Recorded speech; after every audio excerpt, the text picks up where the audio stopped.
Hello and welcome back. My name is James McNeil. You're here at mentalmma.com, your information source for the mental game, the emotional, intelligent game inside of mixed martial arts. So I'm happy to serve you, and here is competitive EQ. Now, this is a very challenging topic for me to be able to shove into a little video here, only because kind of everything I talk about here at mentalmma.com relates to and is part of competitive EQ. EQ stands for Emotional Intelligence Quotient. So how emotionally intelligent am I as an individual? Are you as an individual? Is a fighter.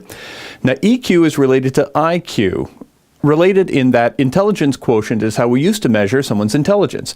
Well, we understand that there are more than a few forms of intelligence. There are many forms. The original IQ assessment tool was utilized, and there's been many, was utilized to assess certain kinds, certain types of intelligence. Emotional intelligence quotient measures another set of intelligence. And so neither one is complete, but what we do know is that emotional intelligence really touches on some massive things that that were just not measured previously, and we know that they're very important. And I could spend a lot more time on that, but hopefully that'll explain what EQ stands for, Emotional Intelligence Quotient. Now, emotional intelligence, as it normally relates to my work, I'm a communications coach, consultant, and trainer in the corporate world, which means I help organizations and individuals master their internal communications, their interpersonal communications, to control self, manage interactions, influence others ethically, respectfully, responsibly, non-adversarially, and so that's the application of the content normally for me. But because I'm a huge fan of mixed martial arts, and I understand it's a sport, the goal is not non-adversarial, but rather it's adversarial. And it's adversarial by choice. We have two people choosing to enter into a game, a sport, a competition, which inside of which it's understood that there will be misleading communications, that there will be misdirection, that there will be some trickery within the bounds of the rules.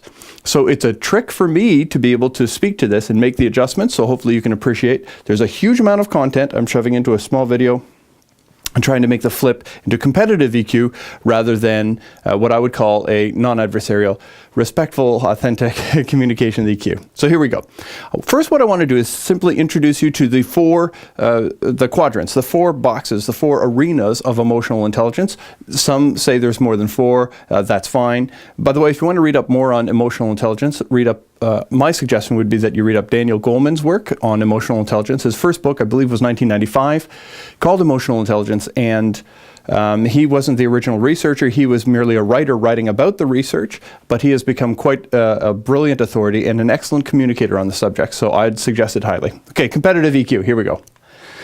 As you can tell, I want to teach everything. Okay, self-awareness, self-management, social awareness, and the ability to influence others. These are the four quadrants. The top two are awareness, right? Self-awareness, social awareness. The bottom two are management. How do I manage myself? How do I manage or influence others?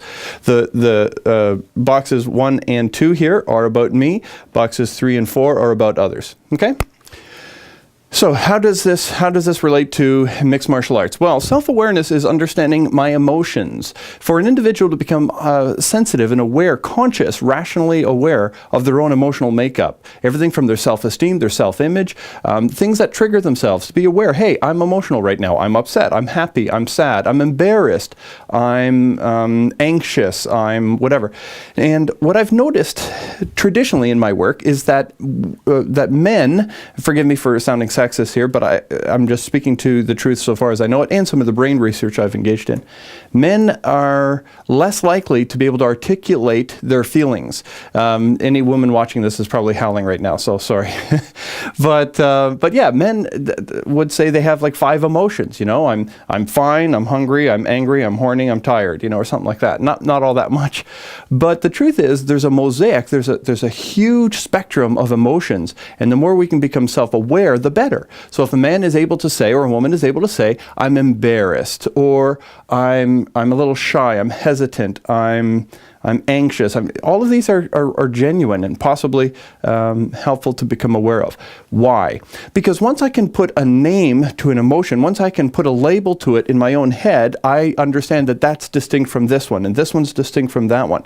And the more I can become clear about the mosaic of emotions, the more I can begin to then manage them. If I'm not aware of them, I can't manage them. So step one is self-awareness, and I would encourage everyone to develop that. So if you are watching a fighter, if you're a fan like me watching mixed martial arts, you might want to see how emotionally aware the person is. You can often pick that up through interviews, how one refers to themselves and talks about their journey emotionally and as a professional fighter. Often self-awareness will become evident.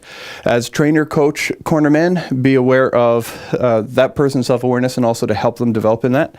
Next is self-management. How do I do something about it now, right? So I can see that I'm feeling a little anxious about this. We've talked about when people first go into, let's say, the octagon. I know at the UFC they talk about this a lot. Joe Rogan talks about the adrenaline dump of a new fighter entering into the UFC. They say they get so worked up. It's the big show, you know, the big fans and people watching all over the world, and they get so worked up before the fight that they have an adrenaline dump already occur, and their body walks into the cage already exhausted, and they don't have the mental energy, the emotional energy to now engage successfully as a competitor.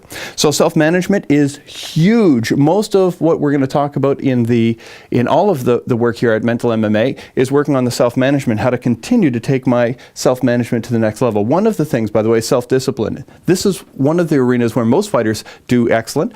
But self-discipline basically says, I control me. I don't give in to impulse. I choose the direction I want to go. I choose my goals, and I act accordingly so that I will hit my objective, rather than say, I want to be in great condition, but I don't feel like exercising. I want to be in great condition, but I want to eat a hamburger. I want to drink alcohol. And so those who have the self-discipline that's a major part of what makes up a successful emotional intelligence quotient. It is a major part of it.